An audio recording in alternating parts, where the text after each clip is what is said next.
Boa tarde, pessoal. Bom, para a gente continuar então nossa aula de Química, eu vou agora falar do capítulo 9 da apostila 9 com vocês, que vai falar da Química Descritiva. O que vai falar esse capítulo, então? Vai falar da ocorrência dos elementos químicos na natureza, os locais onde eles podem ser encontrados, e o estado físico em que eles se apresentam, e também as suas combinações químicas mais comuns, tá? Então, qual que é o estado mais estável, qual é a molécula mais estável que vai se apresentar. Por que é importante a gente estudar isso, né? A gente precisa estudar esses processos usados na obtenção desses elementos e como são fabricados algumas substâncias. Por quê? Porque é de grande interesse comercial e também interesse industrial. E aí, o que a gente tem? Que a constituição da Terra nos oferece tudo o que nós precisamos para a sobrevivência. E que se nós não cuidarmos dessa constituição, num futuro não muito distante, nós não vamos ter mais reservas para extração e também não vamos ter mais como fazer todo esse processo industrial e comercial que a gente vive hoje, tá? Vamos falar então da constituição desse planeta Terra. O nosso planeta Terra ele é dividido basicamente em 3 esferas, né? Nós temos a litosfera, nós temos a hidrosfera e nós temos a atmosfera. Eu vou começar falando para vocês da atmosfera, que é a camada gasosa ao redor da Terra. 7 elementos gasosos podem ser encontrados comumente aqui na atmosfera. Quais são eles? O nitrogênio, o oxigênio e os gases nobres, tá? Todos esses elementos, eles são obtidos industrialmente do ar atmosférico, com exceção do gás hélio, tá? Que ele é extraído do gás natural, em alguns poços no Kansas, em Oklahoma, tá? Então a gente tem no Texas também é extraído o gás hélio, tá? Por quê? Porque a sua concentração nesses poços é muito maior do que a concentração que a gente encontra no ar atmosférico. Dependendo do local, do clima e da altitude, a composição da atmosfera ela pode variar, tá? Mas, em geral, aparece para a gente uma ordem decrescente de porcentagem em volume, que a gente conhece como, vamos falar dos principais, né? Nós temos o nitrogênio, que é o que está em maior escala na atmosfera, que tem a sua massa molecular igual a 28, que é representado pelo N2, e ele aparece com cerca de 78% na atmosfera, tá? Aí nós temos também o oxigênio, que é o segundo gás maior concentração na atmosfera. A gente sabe que nossa atmosfera ela é oxidativa, porque nós temos os seres fotossintetizantes que fazem o processo de fotossíntese, né? Que tem aí cerca de 21%, tá? Depois vem o argônio, que é um gás nobre já, tem 0,1% mais ou menos, 0,9% na atmosfera, seguido do gás carbônico, que é o nosso gás de efeito estufa, e depois os gases nobres, que vêm em proporções muito menores. Então, o que é importante a gente lembrar? Que a nossa atmosfera ela é oxidativa. Por quê? Porque existem os seres fotossintetizantes que fazem a fotossíntese utilizando o gás carbônico e liberando o gás oxigênio. E que as nossas ações, né, do dia a dia têm emitido uma concentração muito maior de dióxido de carbono, o que vem agravando o efeito estufa natural da Terra, provocando o que a gente chama de aquecimento global, tá? A segunda esfera que nós temos é a hidrosfera. A hidrosfera é a parte líquida da Terra, né? E aí vai ter mais ou menos vai corresponder a mais ou menos cerca de 70% da nossa superfície. De toda a água do nosso planeta, mais ou menos 97% corresponde à água salgada. E só 3% constitui água doce, tá? A água dos oceanos, então, vai ter uma grande variedade de sais dissolvidos e é a principal fonte de obtenção para vários elementos, tá? Como no caso do bromo, do magnésio, do sódio, do cloro, tá? E esses elementos, eles podem ser obtidos das águas dos oceanos, tá? Que tem uma grande abundância, né? Então, quando a gente fala na água, nós temos lá o hidrogênio dissolvido na água, em cerca de 10%, o oxigênio dissolvido na água, que vai ter mais ou menos 85%, cloro, nós temos aí quase 2%, sódio 1%, e outros cátions, como é o caso do magnésio, enxofre, cálcio, potássio, que vem em menores quantidades, assim como o bromo também é uma das possibilidades de extração dessa água do mar, tá? Depois nós temos a litosfera, que é a parte sólida da Terra, que corresponde a um raio de mais ou menos 6.500 quilômetros. É a parte mais externa, tá? E ela tem uma espessura de mais ou menos 30 quilômetros, que a gente chama de crosta terrestre, né? E dela nós extraímos muitos elementos importantes, os quais, em ordem decrescente, de abundância também, aparece para o nosso uso no dia a dia. Então, no solo, nós temos o oxigênio, também em maior quantidade, 49%, mais ou menos. Mas a gente também tem silício, que é cerca de 25%, a gente extrai alumínio, a gente extrai ferro, cálcio, sódio, potássio, magnésio, entre outros elementos aí que estão dissolvidos ali no solo. O oxigênio e o silício são os elementos mais abundantes aqui da crosta terrestre, tá? Seguidos do alumínio e do ferro, que juntamente com os demais elementos encontrados na crosta terrestre, compõem o que a gente chama de minerais. E vamos lembrar o que são minerais, né? Minerais são substâncias presentes ali na crosta terrestre que a gente encontra em alguns depósitos, né? Eles são provenientes da concentração de vários outros elementos que se formaram no decorrer das várias eras geológicas que já aconteceram por processos naturais, como fusão, cristalização, a própria precipitação, né? Que vão formando os compostos estáveis aí da natureza, né? E aí, aparece pra gente substâncias simples e compostas que são muito importantes no nosso dia a dia. As primeiras substâncias que traz aí pra gente são os halogênios. Quem são os halogênios? Vamos lembrar. São aqueles compostos da tabela periódica, especificamente do grupo 17 da família 7A, né? Que são formadores de sal, tá? Eles podem ser altamente reativos, tá? E eles não são encontrados livres na natureza. Então, eles ocorrem como íons halogenetos, que é o caso do fluoreto, do cloreto, do brometo e do iodeto, tá?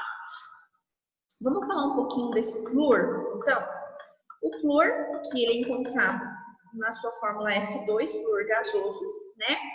Esse flúor, ele é um gás amarelo que ocorre em minerais como o caso da fluorita. O que é a fluorita? É o fluoreto de cálcio, tá? Na criolita e na fluorapatia. São todos compostos que contêm a molécula de flúor, tá? Dentro da sua molécula, que contém o átomo de flúor dentro da sua molécula, tá? O mais forte dos agentes oxidantes Por que ele é mais oxidante até que o oxigênio? Porque ele é o elemento mais eletronegativo, tá? Então, ele tem um potencial muito grande de redução. O que é redução? Ele tem uma alta capacidade de receber elétrons. O flúor, ele é raramente utilizado como agente oxidante, né? Por quê? Porque o seu manuseio é perigoso. Então, a molécula de flúor, ela é tóxica. Então, a molécula de flúor, que é o F2, ela retira elétrons de quase todas as espécies, até mesmo da água, tá?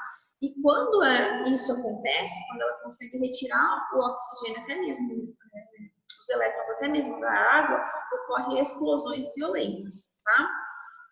A gente pode obter flúor por eletrólise a partir de uma mistura em fusão. O que é fusão? Quando a gente aquece, né?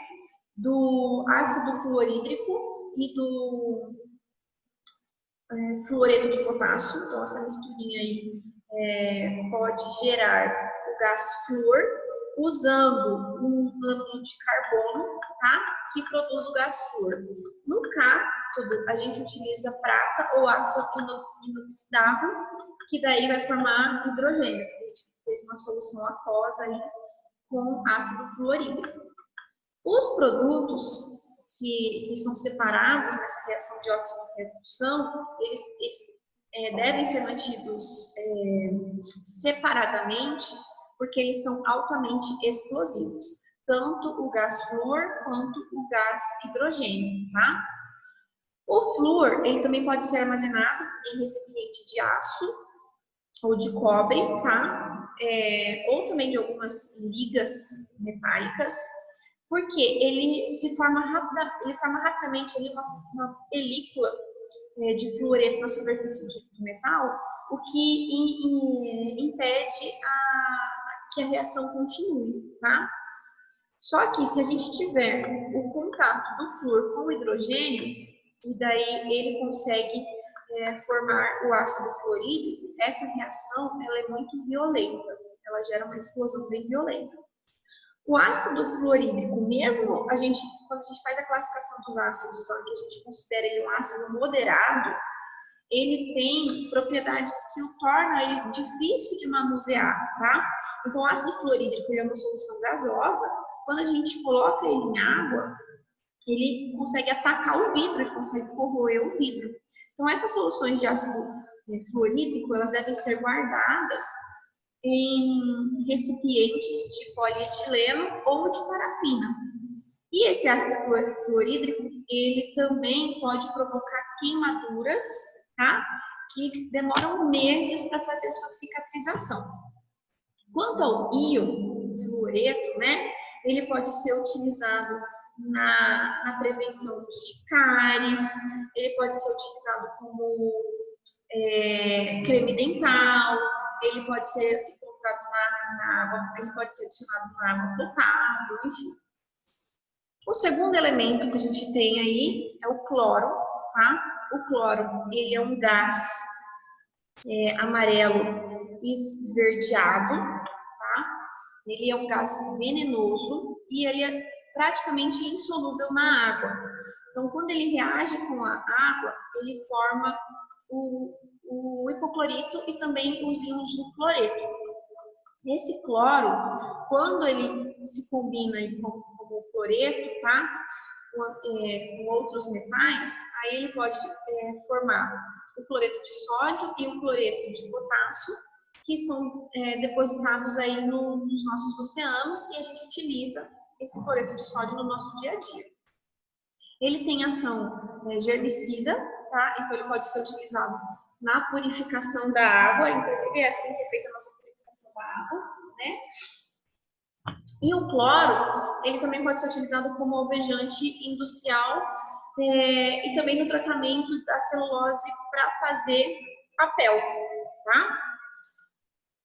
Esse cloro, quando ele é borbulhado numa solução de hidróxido de sódio, ocorre uma reação bastante quente, e resulta na formação do hipoclorito, que é um ótimo germicida.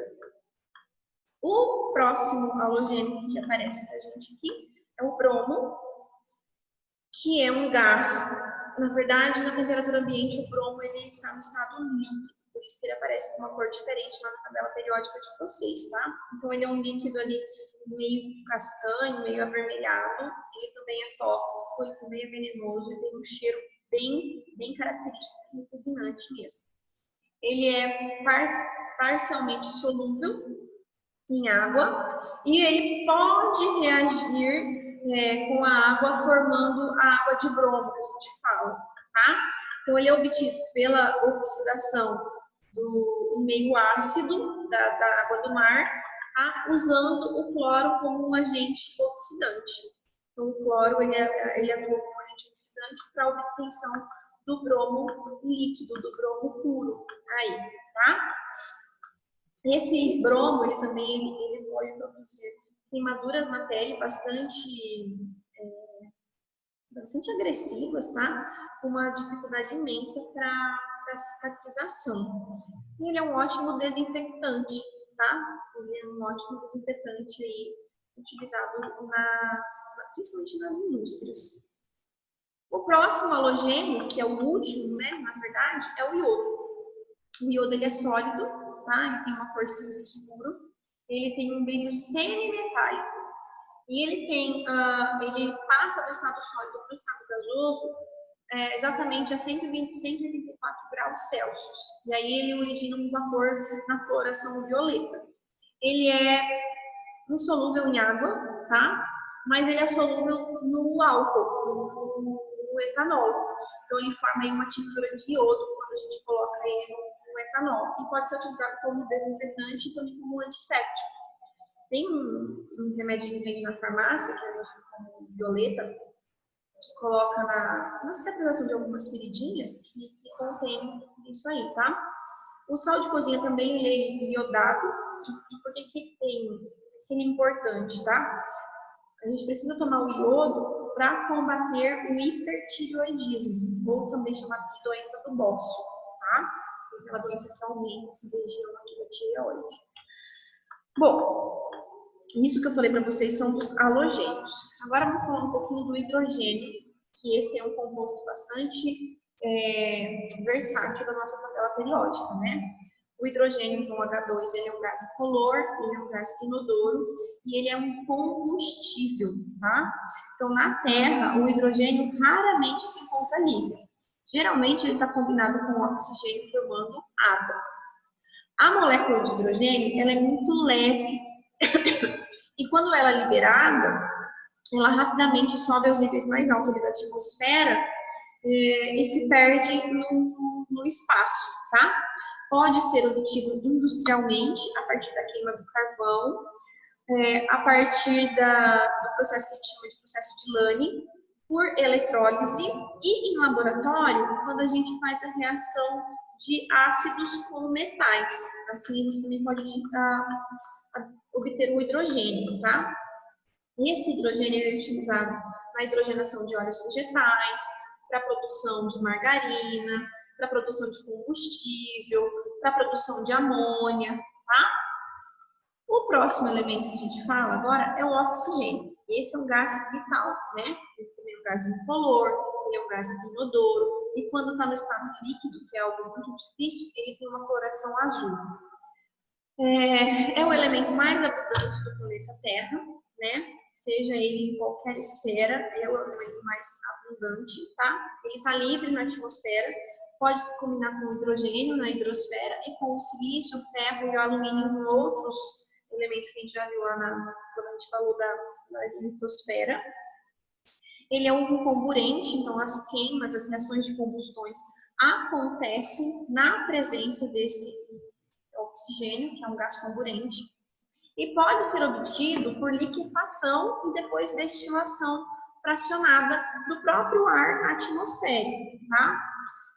Que acontece como? Inicialmente, o ar atmosférico ele vai ser submetido às sucessivas reações de compressões e resfriamento até atingir uma temperatura de mais ou menos menos 200 graus Celsius, tá? Aí o ar vai se tornar um líquido e então a gente consegue fazer a destilação fracionada. Aí destila o componente mais leve, que é o nitrogênio, que tem um ponto de ebulição de mais ou menos menos 195 graus Celsius. Depois, o argônio, que tem um ponto de ebulição de menos 190. E por último, o oxigênio, que tem um ponto de ebulição de mais ou menos menos 185 graus Celsius. E ele também pode ser obtido pela eletrólise da água, tá? Então, quando a gente submete a água por passagem por uma corrente elétrica, a gente também consegue obter o oxigênio. Na medicina, Ele pode ser aplicado em inalações, em aparelhos de respiração artificial, contra envenenamentos que podem ser provocados pelo monóxido de carbono, tá? Então, isso pode acontecer também. Um outro gás que a gente vai estar falando é o nitrogênio, que é um gás incolor, também é um gás inodoro, e ele é insípido, tá? É um gás inerte. Ele ocorre na Terra, sendo o principal componente da nossa atmosfera, né? Onde a gente encontra ele livre aí no formato de N2. É difícil encontrar compostos inorgânicos do nitrogênio, como os minerais, porque a maioria dele é solúvel em água. Então, o nitrogênio ele é encontrado nos compostos orgânicos em todos os seres vivos, seja ele planta, seja ele animal. E aí a gente não consegue absorver esse nitrogênio puro da atmosfera. Por isso aí existem bactérias do solo, também das raízes de algumas plantas, especialmente das leguminosas, que conseguem converter o nitrogênio atmosférico em nitrogênio orgânico, tá? Que então é transformado por outras bactérias em nitratos, né? Que é uma forma ali do nitrogênio mais utilizada para a síntese da proteína. Ele também pode ser obtido industrialmente por liquefação e depois por destilação fracionada, né? E por ser inerte, por ele não ser muito reativo, ele é usado na forma gasosa no empacotamento de alimentos e também no interior de lâmpadas incandescentes, tá? Na forma líquida, ele é utilizado na conservação de alimentos e na conservação de sêmen, quando a gente fala em inseminação artificial. A gente também pode estar utilizando o nitrogênio. Depois a gente tem a amônia, né, que é um gás incolor, um odor bastante forte, bem sufocante aí, que é aquele produto que a gente utiliza para descolorir o cabelo, tá? Em altas concentrações ele pode provocar até asfixia, problemas respiratórios. Ele é bastante solúvel em água e quando ele se dilui em água, ele produz hidróxido de amônio, tá? Ele é obtido industrialmente por síntese catalítica. E nesse processo, a temperatura é bastante elevada, fica entre 500 e 600 graus Celsius e sob alta pressão, tá? E precisa ser catalisado. Principalmente o catalisador que é mais utilizado aí é o urânio, tá? Nós temos também o ácido nítrico. O ácido nítrico, ele é um líquido incolor, volátil, se volatiliza com bastante facilidade e é solúvel em água, tá? Ele pode dar origem a um ácido forte, um cheiro bem irritante, muito venenoso, tá? Porque ele é um excelente agente oxidante. E ele é obtido industrialmente pela oxidação da amônia, tá? Depois nós temos o enxofre, que é encontrado livremente na crosta terrestre e combinado a outros elementos, principalmente na forma de sulfetos, né, que é o S-2, na forma de sulfatos, que é o SO4, e na forma de sulfitos, que é o SO3, tá? Então, ele é obtido também industrialmente por reações a quente, então por superaquecimento. O enxofre se funde facilmente com a água e pode formar água de enxofre, água ácida, então pode dar origem também a gente chama de chuvas ácidas, tá? O enxofre ele é um sólido cristalino amarelo, insolúvel em água e solúvel em disulfeto de carbono. Apesar da sua variedade de formas alotrópicas, tá?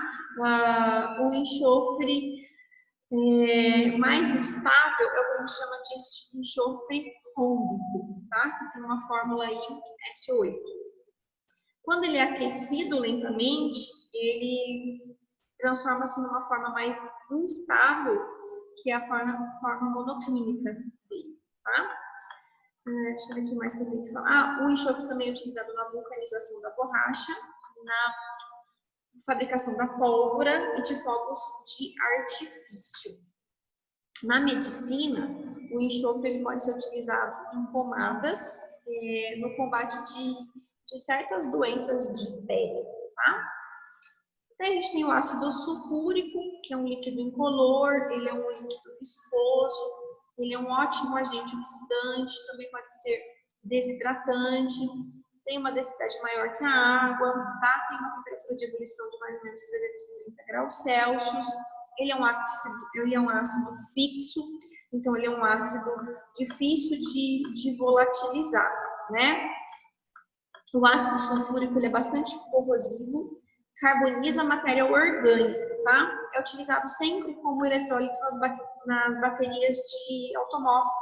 E também pode ser utilizado para a produção de fertilizantes, para a fabricação de alguns explosivos. Nós temos também o alumínio. Não.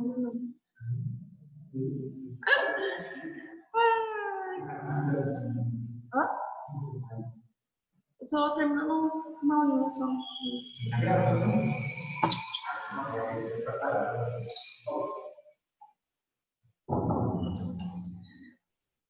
O alumínio, que é o metal mais abundante da litosfera, que ocorre principalmente encontrado nos feldspatos, tá?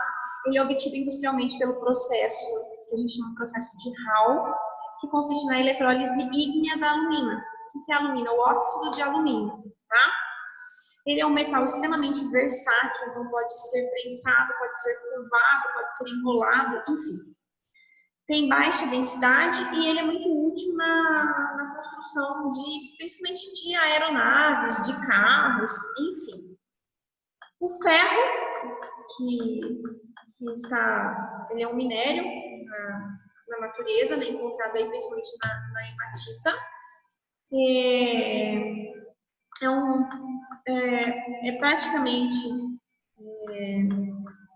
É utilizado aí como nas ligas metálicas, tá? Porque ele é bastante resistente. Temos o cobre também, que acontece na natureza, que também é encontrado na forma de minérios. E por último, deixa eu ver o que mais que a apostila traz aqui para vocês. Acho que ela traz só o cobre como último minério aí, que ele também é utilizado para fiação elétrica. Esqueci de falar isso para vocês. E sobre liga metálica, né, ele pode ainda produzir bronze, que é uma mistura de cobre e estanho. Bom, deixa eu ver, acho que era só isso que eu tinha para falar para vocês da química descritiva. Essa parte é pura teoria, em segredo, né? E aí vocês vão fazer para mim, de atividades agora, o módulo 56, que eu já vou mandar as fotos para vocês estarem realizando as atividades deste módulo para mim. É só um módulo 56. Então, façam só os 3 exercícios para mim e tá ok. Eu vou pedir para vocês também estarem fazendo o resuminho dessa aula. Então, eu vou abrir um espacinho aqui mágico, vocês vão postar o resumo da aula e também as resoluções dos exercícios desse módulo de aplicação. Ok? Até a próxima, pessoal. Tchau, tchau.